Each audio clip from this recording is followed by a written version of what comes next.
हैं कि ईरानी वज़ीर ख़ारजा का दौरा पाकिस्तान का बाज़ाब्ता ऐलान। ईरान को पाकिस्तान पर कितना भरोसा है, आज ईरान की एक बात से आपको समझ में आएगा।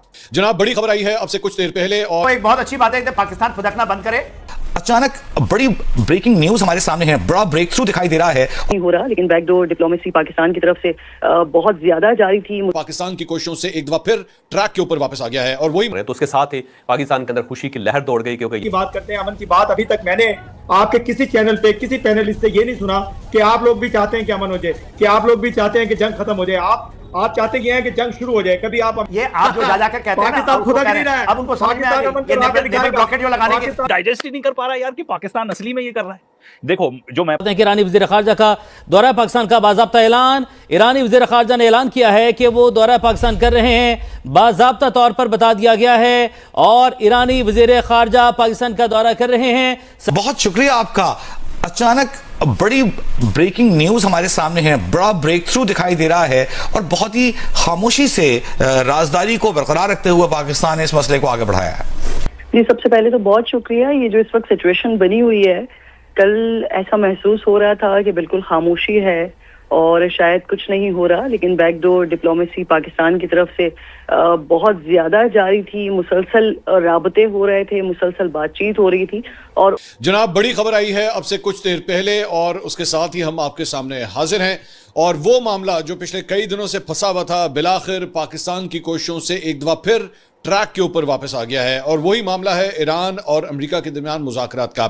आप जानते हैं कि ये मुज़ाकरात जो है वो एक्सपेक्टेड थे कि तो ये है कि अचानक ये खबर आई और एक लाइन की ट्वीट थी कि अब्बास अरागची साहब जो हैं वो इस्लामाबाद आ रहे हैं, तो उसके साथ ही पाकिस्तान के अंदर खुशी की लहर दौड़ गई, क्योंकि यहाँ पे 26 अप्रैल तक यहाँ पे एक लॉकडाउन है इस्लामाबाद के अंदर। या अहमद खान जी, मैं आपके पास आना चाहूंगी। पाकिस्तान में देखिए, अब अमेरिकी प्रस्ताव पर ईरान ने कह दिया है हम गंभीर नहीं हैं, अमेरिका की मांगे अवास्तविक हैं, हम अपने डिमांड को नहीं बदलेंगे।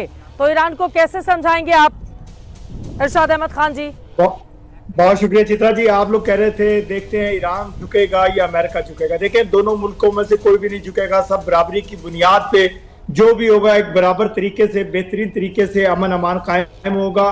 और जंग आप बार बार जंग की बात कर रहे हैं, हम जंग रुकवा चुके हैं, जंग दोबारा नहीं होगी। कुछ गलत फहमी है जिनको दूर किया जा रहा है और दूर हो जाएंगी, आप देखती जाइए। हम कह रहे हैं, हम बार बार आपको एक ही बात कर रहे हैं कि सरप्राइज देंगे आपको। दूसरी बात, आप कह रहे हैं कि आपके जहाज पे हमला किया गया ईरान की ओर से, आप पाकिस्तान का झंडा लगाइए, फिर गुजरे, क्योंकि अमन का निशान पाकिस्तान का फ्लैग लगाइए, देखिए आपको कितना एहतराम मिलेगा। क्यों? क्योंकि हम अमन के शहदाई हैं। क्यों? क्योंकि हम अमन चाहते हैं। ईरान हमसे मोहब्बत करता है, हम ईरान से मोहब्बत करते हैं, ईरानी पूरी दुनिया से मोहब्बत करते हैं। देखिए, आप जो ये प्रोग्राम रोज कर रहे हैं, जंग के खतरात पे बढ़ाने की कोशिश कर रहे हैं, आप दहशतगर्द की बात करते हैं, आप जंग की बात करते हैं, अमन की बात। अभी तक मैंने आपके किसी चैनल पे किसी पैनलिस्ट से ये नहीं सुना कि आप लोग भी चाहते हैं कि अमन हो जाए, कि आप लोग भी चाहते हैं कि जंग खत्म हो जाए। आप चाहते ये हैं कि जंग शुरू हो जाए। कभी आप अमेरिका को बड़ा बनाने की कोशिश करते हैं, कभी ईरान को कोशिश करते हैं, कभी पाकिस्तान को गिराने की कोशिश करते हैं। इन चीजों से बाज आ जाइए। मैं वही कहता हूं कि आप ही अपनी अदाओं पे जरा गौर कीजिए। हमने कुछ कहा तो फिर शिकायत होगी। मैंने पता नहीं शेर सही पढ़ा या नहीं पढ़ा, लेकिन आप अपनी अदाओं पे छोड़ेंगे ना साहब, आप अपनी अदाओं पे गौर कीजिए कि आप नहीं चाहते कि अमन हो जाए, आप नहीं चाहते कि छोड़ेंगे, शांति खुद आ जाएगी पूरे विश्व में। आप चाहते हैं कि एटमी जंग हो जाए, आप चाहते हैं वर्ल्ड वार हो जाए। हम नहीं चाहते, हम मुसलसल कोशिश कर। देखिए जनरल साहब, मुझे सुन लीजिए, मैं आप लोगों के दरमियान बिल्कुल नहीं बोला, मैं बड़े एहतराम से सुनता रहा। आप दोगलापन छोड़िए। आपने सुने साहब 21 घंटा के मीटिंग के पहले पाकिस्तान के आपके यही हुक्मरान ने यह कहा था कि हम ईरान के ऊपर अटैक कर देंगे सऊदी अरेबिया की तरह। आपने उनको धमकाया था, आपने अमेरिका को बेसिस सुने दोगलापन मैं यही कह रहा हूं ना, अमेरिका भी इसी में फंस गया है। सुनिए ना साहब, सुनिए ना, आप दोगलापन छोड़े, आपका फील्ड मार्शल यदि दोगलापन छोड़ेगा तो शांति खुद आ जाएगी। गलत बात कर रहे हैं आप, सुनिए ना साहब, आप मुसलसल झूठ बोलते हैं। साहब सुनिए, दोगलापन छोड़िए और सब चीज ठीक हो जाए। आपको एक बहुत अच्छी बात है, पाकिस्तान फुदकना बंद करे। ये आप जो जा जाकर कहते हैं ना, पाकिस्तान उसको खुदा कह रहे नहीं रहा हैं, है। अब उनको समझ में आ पाकिस्तान गई अमन ये करा के नेवल दिखाएगा। ब्लॉकेट जो लगाने के। पाकिस्तान शांति करा के दिखाएगा। आप रुकिए, इरशाद खान शांति मैं ला आपको के बहुत दिखाएगा, कांग्रेचुलेट शांति को करूंगा दूर होके बड़े अरसे साहब, से। मैं आपको खुद कांग्रेचुलेट करूंगा, मगर आप साहब जिस तरह से आप कर रहे हैं आप कुछ नहीं कर पाएंगे। हाँ, अमेरिका को आप ऑफर देना चाहते हैं, उनको एक लग गया हाथ में, एक चीज कामयाब हुए हैं, वो नेवल ब्लॉकेट लगा करके ना उनको एक नया चीज मिला है। आप जरा जनरल साहब सुने, मैं नेवल आपके ब्लॉकेट ही दरमियान में करता नहीं बोला है, था। चाइना आ रहा है, सारा रशिया टाइम भी आ रहा आपने है। मेरा ले लिया। सुनिए सुनिए सारा टाइम नेवल मेरा ब्लॉकेट आपने ले लिया। इफेक्टिव होने में टाइम लगता है। जनरल साहब सुनिए ना, आप सुन लेना, सही बातें बोला ही नहीं, सही आप बातें सुनने का हौसला रखते पूरी हैं कि नहीं दुनिया रखते सुन जनरल रही साहब? है, पूरी दुनिया मैं सुन आपके रही है। दरमियान में नहीं बोला आप कि झूठ बोला आपने। आप आपके बिल्कुल फील्ड झूठ मार्शल बोलते ने रहे, एक मैं अच्छी आपके बात दरमियान में नहीं की बोला कि ये जो आपकी नेवल आदत ब्लॉकेट है। लगाया है पूरे पूरे पड़ रहा है। देखिए जनरल साहब, साहब, आप जरा आपके सुने, जो मैं- फील्ड मार्शल गए थे ना ईरान, वहां पर अब्बा जा जान है आपके वो इसके फील्ड पहले मार्शल उनका हैं। दिया था कि हम वो ईरान के फील्ड ऊपर मार्शल न्यूक्लियर भी सैयद मार हाफिज सकते मुनीर हैं। हैं। उनका नाम फील्ड मार्शल सैयद हाफिज मुनीर अरे है। साहब, पूरी दुनिया फील्ड जानती कर है गए। उनको, आप भी जानते हैं कि उन्होंने फील्ड आपको मार्शल कैसे जरूर लगवाया अपने शाहीनों पे। भगोड़ा होकर के बंकरों में घुसने वाला बेहतर पता चल पाएगा। इरशाद अहमद खान जी, इरशाद अहमद खान जी, इनको मैं आवाज बता आपको इरशाद अहमद खान जी एक बार इरशाद अहमद खान जी, आपको पता है कि जो सस्ता सा शेर आपने 3 बार सुनाया है, ये हमारे वहाँ जिनको पैसे मांगने होते हैं ना किसी से, तो इसी तरह के सड़क छाप शेर सुनाता है और उसी को बार बार रिपीट करता है इरशाद अहमद खान जी। तो आप जिस पर बड़ा गुरूर फरमा रहे थे ना, ऐसे सड़क छाप शेर आप पाकिस्तान में सुनाइएगा। और दूसरी चीज ये है कि वर्ल्ड वॉर आप चाहते हैं, ये चाहते हैं, वो चाहते हैं। हम तो भाई आपके भी मुल्क में शांति चाहते हैं और हम चाहते हैं कि ऐसी व्यवस्था बने कि भाई पाकिस्तान की वजह से दुनिया भर में भी शांति छाई रहे।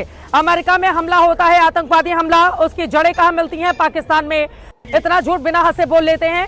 हमारे देश के लोग हंस रहे हैं आपके इस बयान पर। मैं बोल रही हूँ कि भाई भले ही इतना आतंकवादी मुल्क हो, लेकिन चलो आपके वहाँ ही शांति की बात हो जाए। उसके बाद आपको सुधारने के लिए हिंदुस्तान है, भारत है आपको सुधारने के लिए। भूलिएगा नहीं, 2 टुकड़े भारत ने ही किए थे जब बिलबिलाने लगे थे आप लोग। ईरान को पाकिस्तान पर कितना भरोसा है, आज ईरान की एक बात से आपको समझ में आएगा। रिपोर्ट ये आ रही है कि ईरान राजी है अपना एनरिच यूरेनियम पाकिस्तान को देने के लिए। हाँ, रिपोर्ट है कि ईरान अपना यूरेनियम जो उसने बनाया है अब तक, वो पाकिस्तान को देने को राजी है। इसके बाद कई देशों के पेट में आग लगी है कि ईरान पाकिस्तान पर इतना भरोसा करवाना पड़ता है। इंसानियत के नाते कभी कभी सामने वाले के लिए नरम होना पड़ता है। चुनाव जीतने के लिए, अपने लोगों को खुश करने के लिए हैवान बनने की जरूरत नहीं है हर जगह। कि एक समय तुम जाके सुप्रीम लीडर से मिले हो, बैठे हो, औकात पे रहे थे, औकात में थे, तब सुप्रीम लीडर से मिले और उन्हीं की शहादत के बाद अपने फर्जी ट्विटर पर, जिसमें मिलियंस ऑफ लोग फर्जी फॉलोवर हैं तुम्हारे, बोर्ड के जरिए फॉलोवर्स हैं तुम्हारे, तुम एक लाइन नहीं लिख सके। फिर तुम्हारे लोग और तुम्हारा मीडिया कह रहा है कि पाकिस्तान कुछ नहीं कर रहा है, ये तो पाकिस्तान ने अपनी ज़मीन दी है मीटिंग के लिए, ब्ला ब्ला ब्ला। ये तमाम चीज़ें करके तुम और बदनाम हो रहे हो। इसके अलावा दोस्तों बड़ा अपडेट ये है, ये रहे IRGC कमांडर, इन्होंने जो बात कही है वो बात सुनने के बाद मेरे खुद के पेट में दर्द हो रहा है, तो दुश्मन का क्या हाल होगा। उन्होंने कहा, ये जो सामने बैठे हैं IRGC कमांडर, इन्होंने कहा कि अगर दोबारा जंग शुरू हुई तो हम उन मिसाइलों का इस्तेमाल करेंगे जो मिसाइलें हमने इसी महीने बनाई हैं। अल्लाह अकबर, यानी जंग के दौरान ईरान ने मिसाइलें बनाई हैं, दुश्मन को देखने के बाद, परखने के बाद। और यह भी कह दिया है साहब ने कि अगर दोबारा जंग शुरू हुई तो यह जंग ग्लोबल होगी, सिर्फ इलाके में नहीं होगी। और हम पूरी तरह से हर जंग के लिए, हर एक्शन के लिए तैयार हैं। जो भी आज हुआ वो ताबड़तोड़ हुआ। दोबारा से स्ट्रेट ऑफ हॉर्मुज को बंद करना, जहाज़ों को धमकी देना, ये जाहिर सी बात है, इसमें तमाम चीज़ें सही नहीं थी। एक वक्त ऐसा आया कि ईरान ने बहुत बड़ी गलती की। ईरान की नेवी की यह गलती थी, इसको आप मिसकम्युनिकेशन कह सकते हैं, या फिर इसको छुपाने की कोशिश ना करते हुए जब डाइजेस्ट ही नहीं कर पा रहा है यार कि पाकिस्तान असली में ये कर रहा है। देखो, जो मैं अपना ओपिनियन है बता देता हूँ कि आगे क्या होने वाला है, एंड हम वीडियोस में भी बता रहे हैं। एंड अगेन मैं इसको डिस्क्लेमर दूंगा कि I hope I am wrong कि ये वॉर फिर से चालू होने वाली है, और फिर उसके बाद जो इंडियन मीडिया आ जाएगी, हमको तो पता ही था, इन्होंने धोखा दिया, ये वो। अरे भाई, अगर ये सब किया तो अभी तक जितने मीडिएशन हुए हैं सबको बोलो कि सबने धोखा दिया। ओमान इन्वॉल्व था काफ़ी हद तक। ये तो आई वुड से कि पाकिस्तान तो काफ़ी अच्छा कर रहा है भाई पूरी दुनिया के लिए। पूरी दुनिया चाहती है कि ये बंद हो जाए। पाकिस्तान के ऑफ कोर्स इसमें ज़्यादा स्टेक्स हैं, इनफैक्ट इंडिया के भी उतने ही ज़्यादा स्टेक्स हैं, क्योंकि एक तो पाकिस्तान के साथ नेबरिंग है, ठीक है। सबसे पहले इंडिया का इसलिए इतना ज़्यादा है क्योंकि हमारे पास वहाँ से ऑयल एंड गैस कितनी आती थी भाई, यहाँ पे आ नहीं पा रही। कितना मुझे लगता है लोग ना इसको अंडर एस्टिमेट कर रहे हैं कि ऑयल एंड गैस नहीं आ पा रही, उसके कॉन्सिक्वेंसेस क्या होंगे, ठीक है। क्योंकि हमारे यहाँ ऑलरेडी इतना शॉर्ट साइटेड मत सोचो कोई, मेरे को तो पेट्रोल मिल रहा है, आज मिल रहा है, कल किस दाम पे मिलेगा, कितना मिलेगा। गैस नहीं मिलने की वजह से कितनी फैक्ट्रीज बंद हैं, इकोनॉमिक शॉक कितना बड़ा आ जाएगा, तो सबको फर्क पड़ेगा इससे, ठीक है। एंड इससे भी अगर और आप आगे सोचो थोड़ा टाइमलाइन में, तो खाद नहीं मिल पाएगी। इनफैक्ट वहाँ से तो जो नेचुरल गैस निकलती थी वो यूज़ होती थी काफ़ी फर्टिलाइजर्स बनाने के लिए। पोस्टमैन की तरह इस्तेमाल करना पड़ रहा है। इंटरनेशनल डिप्लोमेसी यार, अब पोस्टमैन देखो यार, मैडम जी आप कोई सीक्रेट नहीं बता रहे हो कि पाकिस्तान देश में कैसी डेमोक्रेसी है and who are the main decision makers, ये कोई आप सीक्रेट नहीं बता रहे हो। मोर इम्पॉर्टेंटली आपको ये देखना पड़ेगा किसके रिलेशनशिप्स बेटर हैं पर्टिकुलर इंडिविजुअल्स के साथ एट दैट टाइम, जिससे भी ज़्यादा बातचीत हो रही है। तो if he is the one who is leading